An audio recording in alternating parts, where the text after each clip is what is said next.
What's up, YouTube? Welcome to one of our very first movie reviews. Today we're going to be reviewing The Fantastic Four. I went and saw it tonight. Well, I guess by the time this came out, I saw it on Sunday night, and I thoroughly enjoyed myself. I will say I did enjoy this movie way more than I expected. Right off rip, if I'm giving a rating out of 5, I'm going to give it like a 4.5. I think it was really, really good. Had the right amount of comedy, action, emotion, character development. The acting was good. The plot of the story was good. I just didn't dislike it. So let's go ahead and dive in to our cast. So our cast includes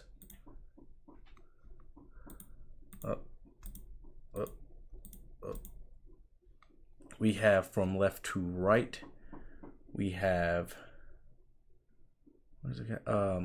Ebon Moss Bachrach. I probably butchered that. Playing Ben Grimm right here. And to his right, we have Vanessa Kirby playing Sue Storm.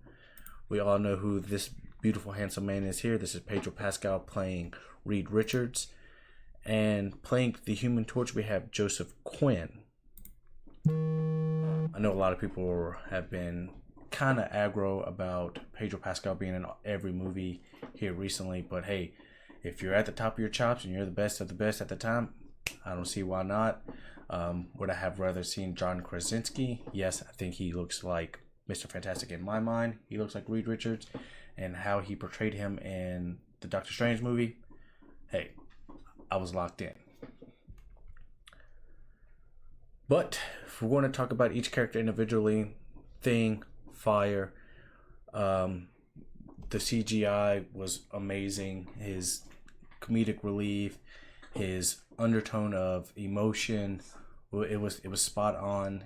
He didn't seem like comedic relief to where he was just a funny alt character, but someone who was important to the story, to the plot. He's the Thing. He's one of the Fantastic Four members, and he felt like that in this movie. The guy voicing him, spot on. Didn't feel overwhelmingly cartoonish. It felt just right. It felt spot on. Invisible Woman. What can I say? Her emotion, the way she carries her face, the way she projects her powers throughout the movie. Round of applause if you could hear that. I really enjoyed her, and I'm hoping that there's got to be more to these four based on the post-credit scenes. I will talk about that at the end, so be prepared for spoiler warnings. I really enjoyed her. I think she did better than Jessica Alba, and I would rank her higher than the 2015 version. Same goes with this guy. Ben Grimm from the 04, 05, whichever Jessica Alba, Chris Evans movie, he was just comedic relief. The CGI was fine for the time. It was mostly just suit. This guy, he did it right. At 20 years later, I think is when that first one came out. Pedro Pascal, there's a reason why he's in everything, because he's just top of the chops. He's the best actor currently to casting directors. What can you say? Does he look like Reed Richards to me? Not necessarily. The gray patches behind, yes, that fits comic book time frame and stuff. Speaking of time frame, I enjoy the time frame for this movie. The retro the retro time frame for it felt good. It was a breath of fresh air, because we do know that the Fantastic Four were like some of the first superheroes outside of the mutants. When they were introduced to the comic book scenes all those years ago, for that time frame, it makes sense instead of having them in a current or futuristic time frame. Back to Pedro Pascal. I liked him. Do I like John Krasinski more? Yes. Did I like the first guy? He was cool. Did I like what was the third guy's name? 1994. Give me just a second. Probably should have did a little bit more research before recording this, but hey, that's why you're here, live, uncut. Oh, Miles Teller. I liked him better than Miles Teller. Miles Teller did a really good job. I think that movie gets more flack than it deserves. I think it was really good. Once you sit down and watch it, the first time I watched it, I did not enjoy it. The more I grew up and the more I watched it, the more it grew on me. Then we have the Human Torch, who was played by Joseph Quinn. I liked him. Did I like Chris Evans more? Probably. Michael B. Jordan. I think at the time, for him being black and Sue Storm being white, there was a lot of flack behind that, which is odd because they're comic book characters. They're not real. I'm not a part of that hierarchy of, oh, this person can't be this color because of this. Yes, it's based on a comic book character who is not real. But this guy was cool. He was funny. He was serious. He had the right undertone, the right tone of voice.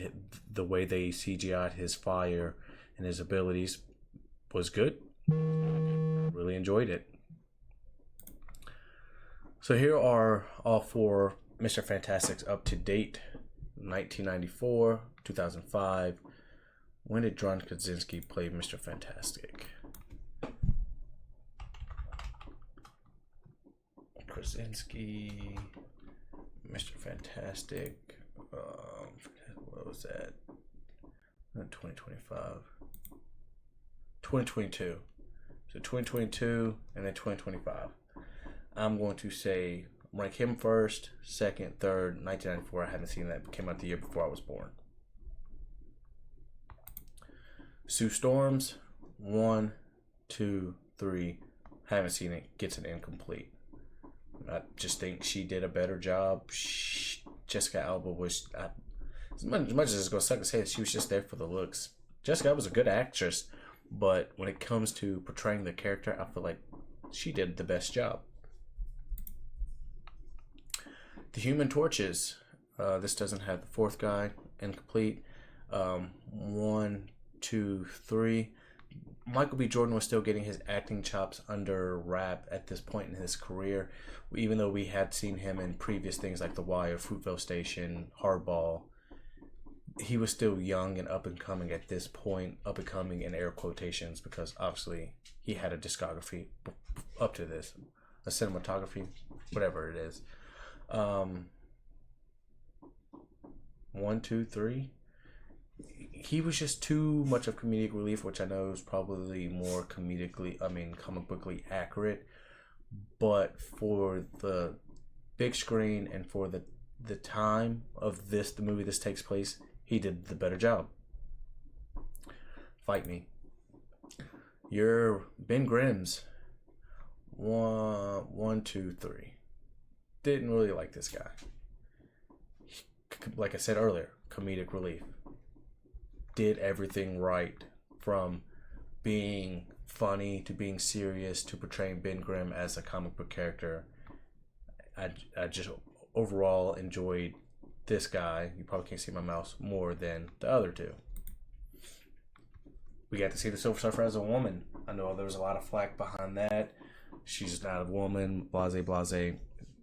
She didn't do a whole lot of talking. She portrayed the character right as a scout for Galactus, finding worlds for him to eat, warning them that, hey, your world's about to get eaten by this giant being. I think she did a good job. For the amount of TV screen time she had, she carried her part very well. I enjoyed it. And she was played by Julia Garner. Make sure everybody's getting their credit. Then we got to see, I guess this is where I enter the spoiler warnings, Galactus, who was voiced by Ralph Ineson. Loved his voice. He didn't do too much on screen. The amount of screen time he had felt right. It wasn't forced. They weren't dragging it. It was showing him to be this superior being that eats worlds that everyone should be afraid of, as he is. and they portray that correctly on the screen. And the voice, the way they portrayed his size, the CGI, it all adds up. So they get it incomplete because I haven't seen this. This movie came out the year before I was born. Hold your comments with me being old. This is the second best one. This is last. I do think a lot of us hold this one near and dear to our heart based on nostalgia. But at some point in time, we have to let nostalgia go and review and rank movies based on accuracy, acting, plot, directing, things that you rank and review a movie on. And this movie was seen to be, looking back on it, was to be more of a comedic movie versus a serious one like this one and this one. This one had comedic undertone. It had moments where it made you chuckle, made you laugh. But this one felt like it was aiming more for the laughs. Was it ahead of his time? Probably. You had a woman that was invisible and a man dressed like a rock, a guy that stretched, and a guy with fire powers. And then you get this one that probably could have been better with better directing or a longer time to build the script. I'm not sure what it was missing at time of release, but it wasn't great. But the more you watch it, the more you're like, this is actually not that bad.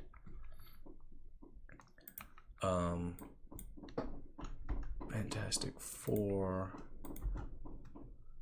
We're not huge on Rotten Tomatoes, but let's just see what Rotten Tomatoes is giving it right now.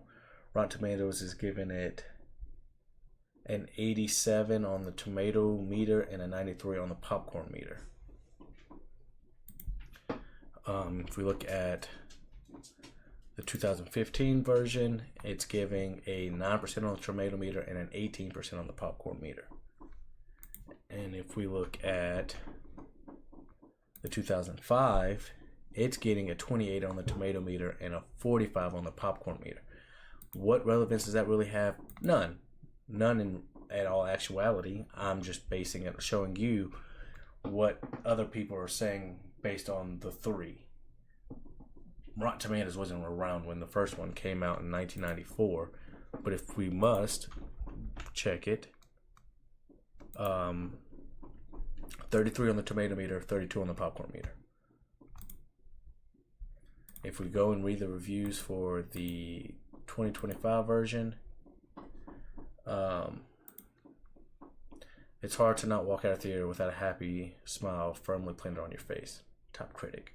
It's brisk, brightly comic, and most of all sincere and earnest. This year's superhero mode, a combo that works just as well here as it does for Superman in the DC universe, which I still need to see. Last 5 Marvel movies.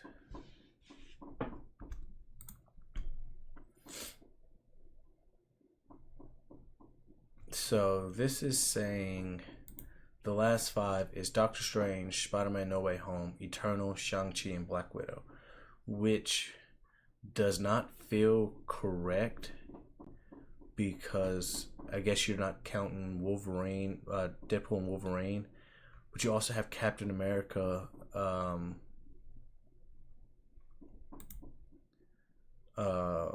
Brave New World, which came out last. Oh, I guess the Marvels came out last. Oh, 2023.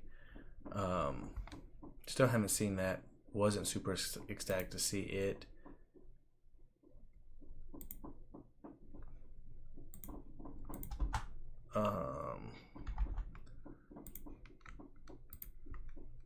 So based on release date, this has Captain America Brave New World, which came out this year, Deadpool and Wolverine, which came out 2024, Guardians of the Galaxy 3, which came out 2023, and then Ant-Man, but the Marvels belongs in there. Oh, the Marvels right there, 2023, Guardians of the Galaxy 2023, and then the Wasp, Ant-Man and the Wasp Quantumanium 2023. So if I'm going to rank them amongst those, Marvels goes at the bottom because it gets an incomplete. I'm going to say Deadpool, Fantastic Four, Ant-Man, Captain America. Oh, wait. Deadpool, Fantastic Four, Guardians, Ant-Man, Cap, Marvels. Dang, I still skipped Fantastic Four. Deadpool, Fantastic Four, Guardians, Ant-Man, Cap, the Marvels. In that exact order. Your order is probably different from mine, but we have different movie taste. So this is where the spoilers are going to start. So this is where the video is going to end for those who don't want to hear the post-credit scenes and the spoilers. Let me know what you think of Fantastic Four First Steps in the comment section down below. 5, 4, 3, 2, 1. Bingo. Alright, so I'm not sure if this is going to be a spoiler or not, but we got to see little, I want to say Nick Richards, but that's the damn basketball player. What is their son's name?